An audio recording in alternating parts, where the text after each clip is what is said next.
Good morning. कैसे हो आप सब? आशा करता हूँ आप अच्छे हैं, स्वस्थ हैं और अच्छी पढ़ाई लिखाई कर रहे हैं। जैसा कि बच्चों, पिछले वीडियो में आप लोगों ने कक्षा 7 की जो आपकी पुस्तक है हमारी विरासत विषय इतिहास की जो पाठ्य पुस्तक है, उस पाठ से हम लोग जो आपका पहला पाठ है, पहला पाठ आपका जो है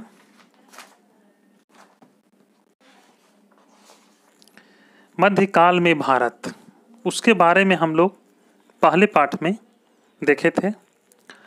उसी पाठ का आपका अगला भाग ये है, क्योंकि चूँकि पाठ काफ़ी लंबा हो जाता है, इसलिए उसको पार्ट बाय पार्ट हम आप लोगों के लिए लाते हैं ताकि आप अच्छे ढंग से समझ पाएँ। एक ही दिन में पूरे चैप्टर को अगर हम ख़त्म करना चाहें तो वो काफ़ी लंबा हो जाएगा। तो उसी कड़ी में आज हम लोग देखेंगे पाठ 1 का ही ये अगला भाग। तो देखिए स्क्रीन पर, जैसा कि आप देख पा रहे हैं, ऐतिहासिक स्रोत। तो ये ऐतिहासिक स्रोत के बारे में हम लोग जानेंगे कि मध्यकाल के इतिहास की जानकारी के लिए मुख्य रूप से 2 स्रोत हैं। मध्यकाल के बारे में अगर हमको इतिहास जानना है तो उसको जानने के लिए बच्चों 2 स्रोत हैं। पहला है पुरातात्विक स्रोत और दूसरा है साहित्यिक स्रोत। जैसे कि आप स्क्रीन पर देख पा रहे हैं, पुरातात्विक स्रोत और ऐतिहासिक स्रोत।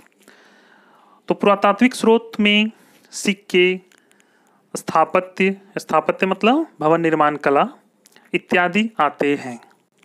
इस काल में कई स्मारकों का निर्माण हुआ। दक्षिण के राजाओं के द्वारा कई मंदिरों का निर्माण कराया गया। सल्तनत एवं मुगल काल के शासकों ने कई मस्जिदें और मकबरे बनवाए। बच्चों, और अच्छे समझने के लिए आप बुक को सामने खोलकर रखिए, जिससे आप अच्छे ढंग से और समझ पाएंगे। और मैं लाइन बाय लाइन आपको समझा रहा हूँ, आप समझिए। जो जो मुख्य बातें आती है उसको आप पेंसिल से अंडरलाइन पे बुक में कर लें, ताकि प्रश्नोत्तरी जब हम लोग करें तो ज़्यादा अच्छे ढंग से हम लोग कर पाएँ। ये भवन उस काल के भवन निर्माण की तकनीक एवं कला को स्पष्ट करते हैं। इनमें से अधिकांश आज भी हमारे धरोहर के रूप में मौजूद है। मतलब आज भी हमारे बीच ये सब धरोहर मौजूद हैं। इस कालावधि में कई शासकों ने अपने अपने सिक्के चलाए। ये सिक्के सोना, चांदी या कांसे के थे, जिससे उस शासक के साम्राज्य की आर्थिक स्थिति का पता चलता है। मतलब जो हम सिक्के देखते हैं उससे हम ये जान पाते हैं कि उस समय के जो साम्राज्य की क्या आर्थिक स्थिति रही होगी, किस प्रकार उन लोगों का आर्थिक स्थिति रहा, इनसे हमें पता चलता है। सिक्कों में शासक राज चिन्ह या अपना नाम उत्कीर्ण करवाते थे। जैसे कोई राजा अपना सिक्का चलवाए तो उसमें अपना नाम लिखवा देते थे, या तो कोई राज चिन्ह जो होता था उसको अंकित कर देते थे। तो ये आप जो देखे वो आपका हो गया पुरातात्विक स्रोत। और अब हम लोग देखते हैं साहित्यिक स्रोत, कि मतलब मध्यकाल के इतिहास की जो जानकारी हम साहित्यिक स्रोत से कैसे प्राप्त करते हैं। मध्यकाल में कागज सस्ता एवं आसानी से उपलब्ध हो गया था, अतः इसका उपयोग धर्म ग्रंथ, ऐतिहासिक पुस्तकों, यात्रियों के वृत्तांत, अदालती दस्तावेजों, संतों के उपदेशों आदि के लिखने में होने लगा था। उस समय का जो कागज़ था वो थोड़ा सस्ता होता था, इसलिए उसमें यात्रियों के वृत्तांत, जो अदालती दस्तावेज जो होते थे, संतों के जो उपदेश होते थे, उसको लिखने में कागज़ का इस्तेमाल होता था। छापा खाना नहीं होने के कारण लेखन कार्य पांडुलिपियों में तैयार किया जाता था। पांडुलिपियों को अभिलेखागार या पुस्तकालय में सुरक्षित रखा जाता था। इतिहासकार उन पांडुलिपियों को और दस्तावेजों से विभिन्न जानकारी प्राप्त करते हैं, लेकिन इसका इस्तेमाल करना आसान नहीं है। अब देखिए नीचे यह भी जाने, अभिलेखागार एक शब्द आया था, वो अभिलेखागार कहाँ है, मतलब क्या है। तो जहाँ पर दस्तावेजों और पांडुलिपियों को संग्रहित करके रखा जाता था उसे ही अभिलेखागार कहा जाता था। छापे खाने के अभाव में पांडुलिपियों की प्रतिकृति लिपिक या नकलनवीस हाथ से बनाते थे। ऐसा करते समय लिपिक कुछ शब्दों अथवा वाक्य में फेरबदल कर देते थे। कालांतर में इन प्रतिलिपियों की भी प्रतिलिपियां बनाई जाती थी, जिस कारण एक मूल ग्रंथ की कई प्रतिलिपियों में काफी अंतर आ जाता था। इसलिए इतिहासकारों को मूल लेखक की बातों को समझने के लिए विभिन्न प्रतिलिपियों का अध्ययन करना जरूरी होता है।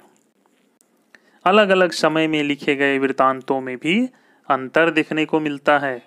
14वीं सदी के इतिहासकार जियाउद्दीन बर्नी ने 1356 ईस्वी और 1358 ईस्वी में 2 वृत्तांत लिखे।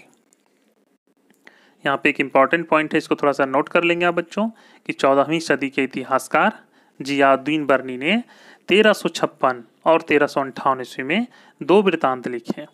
दोनों में अंतर है। 1971 ईस्वी तक बर्नी के पहले वृत्तांत के बारे में इतिहासकारों को जानकारी ही नहीं थी। यह किसी पुस्तकालय में दबा पड़ा था जो बाद में मिला। मध्यकाल के इतिहास की जानकारी अल बरूनी, हसन निमाजी, मलिक इसामी, मिनहाज उस सिराज जैसे इतिहासकारों की पुस्तकों से मिलती है। इसमें अल बरूनी की तहकीक ए हिंद, सिराज की तबकात ए नासिरी व हसन निमाजी की ताज उल मासीर विशेष रूप से उल्लेखनीय है। एक अज्ञात लेखक द्वारा लिखे गए चचनामा से अरबों के सिंध विजय की जानकारी मिलती है। देखिए, इसमें बहुत इंपॉर्टेंट बात भी आया है बच्चों, अब ध्यान देंगे। जैसे कि अल बरूनी की पुस्तक कौन थी, तो तहकीक ए हिंद, सिराज की तबकात ए नासिरी और हसन निमाजी की ताजुल मासीर। ये किताब जैसे बुक का जो नाम है वो कौन कौन लिखा है आप देख पा रहे हैं, उसको आप क्या करेंगे, कॉपी पर नोट कर लेंगे। देखिए, अल बरूनी के बारे में एक जानकारी हम थोड़ा प्राप्त करते हैं। जैसा कि बीच में घेर के दिख रहे हैं, अल बरूनी के बारे में लिखा हुआ है। इतिहासकार अल बरूनी को खगोल, भूगोल, दर्शन सहित कई विद्याओं में महारत हासिल थी। बहुत जानकारी रखता था अल बरूनी। उसकी पुस्तक तहकीक ए हिंद मध्यकाल की अत्यंत महत्वपूर्ण कृति मानी जाती है।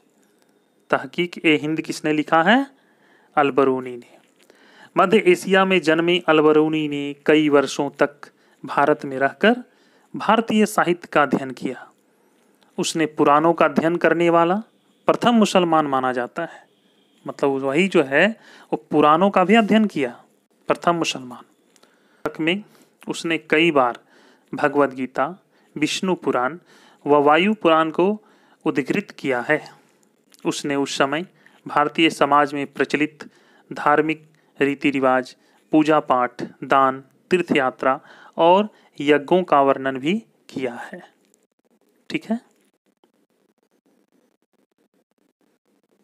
कुछ शब्द भी आया है, 2 शब्द देखेंगे यहाँ पर हम लोग। तबकात, सामान्य इतिहास से संबंधित ग्रंथ को तबकात कहा जाता है, जिसमें विभिन्न वर्गों के बारे में ऐतिहासिक कागज का आविष्कार प्राचीन चीन में हुआ। 8वीं शताब्दी में यह ज्ञान इस्लामिक विश्व तक पहुंचा। वहां से 11वीं शताब्दी में यह ज्ञान यूरोप गया, जिसके बाद कई सुधार किए गए। मतलब आप जान गए बच्चों कि कागज का सबसे पहला आविष्कार कहाँ किया गया था? चीन में। ये सब प्रश्न बहुत इंपॉर्टेंट है, तो आप इसको नोट भी कर लेंगे या तो बुक में आप अंडरलाइन भी करके रख सकते हैं ताकि बाद में आप इसको पढ़ सकें, लिख सकें। तो ठीक है, देखिए आगे। अब देखिए, अमीर खुसरो के बारे में हम लोग जानते हैं। अमीर खुसरो एक महान कवि, ठीक है, अमीर खुसरो एक महान कवि। अमीर खुसरो मध्यकाल के एक महान विद्वान एवं कवि थे। उनका जन्म उत्तर प्रदेश के पटियाली ऐटा नामक गांव में 1253 ईस्वी में हुआ था। सुल्तान बलबन के समय वे शासन के संपर्क में आए। उन्होंने 8 सुल्तानों का शासन देखा। वे प्रथम भारतीय लेखक थे जिसने अपने लेखन में हिंदी के शब्दों और मुहावरों का पर्याप्त प्रयोग किया। वे मूलतः इतिहासकार नहीं थे, परंतु उनके द्वारा रचित मसनवी और दीवान तत्कालीन भारतीय इतिहास के बारे में पर्याप्त जानकारी उपलब्ध कराते हैं। उन्होंने कई ग्रंथों की रचना की। वे प्रसिद्ध सूफी संत निजामुद्दीन औलिया के शिष्य थे। खुसरो पहले व्यक्ति थे जिसने हिंदी, हिंदवी और फारसी में एक साथ लिखा। उन्हें खड़ी बोली के आविष्कार का श्रेय दिया जाता है। संगीत के क्षेत्र में उन्होंने कई रागों को जन्म दिया। खुसरो ने भारत के विषय में फारसी में लिखा। गर फिरदौस बर रुए जमी अस्त, हमी अस्तो हमी अस्तो हमी अस्तो। अर्थात अगर धरती पर कहीं स्वर्ग है तो यही है, यही है, यही है। अब देखिए, हम लोग मध्यकाल में झारखंड के बारे में जानते हैं। तो देखिए, हम लोग अब मध्यकाल में झारखंड के बारे में जानते हैं। झारखंड जिसमें आप अभी रहते हैं, हम लोग रहते हैं, हमारा राज्य झारखंड है। तो मध्यकाल में झारखंड के बारे में हम लोग देखते हैं। मध्यकाल में झारखंड दिल्ली या बाहरी सल्तनत के सीधे कब्जे से मुक्त था। छोटा नागपुर, संथाल परगना से लेकर उड़ीसा और मध्य प्रदेश तक फैले जनजातीय क्षेत्र के लिए झारखंड शब्द का पहला प्रयोग संभवतः मध्यकाल से ही शुरू हुआ। उपलब्ध ऐतिहासिक सामग्रियों में 13वीं सदी के एक ताम्रपत्र में इस क्षेत्र के लिए झारखंड शब्द का पहली बार प्रयोग मिलता है। झारखंड यानी वन प्रदेश। मध्यकाल के प्रारंभ में झारखंड में कई छोटे छोटे शासकों का शासन था, जिसमें पलामू के रक्सैल, कोकरा के नागवंशी और सिंहभूम के सिंहवंश आदि प्रमुख थे। इस समय तक झारखंड के शासकों को ज़्यादा बाहरी हस्तक्षेप का सामना करना नहीं पड़ा। 2-3 बार मुस्लिम फौज उत्तर पूर्वी झारखंड से होकर गुजरी। मध्यकाल के इतिहास में यह चर्चा खास तौर पर दर्ज है कि झारखंड में हीरे एवं सोना पाए जाते थे और यह सफ़ेद हाथियों के लिए प्रसिद्ध था।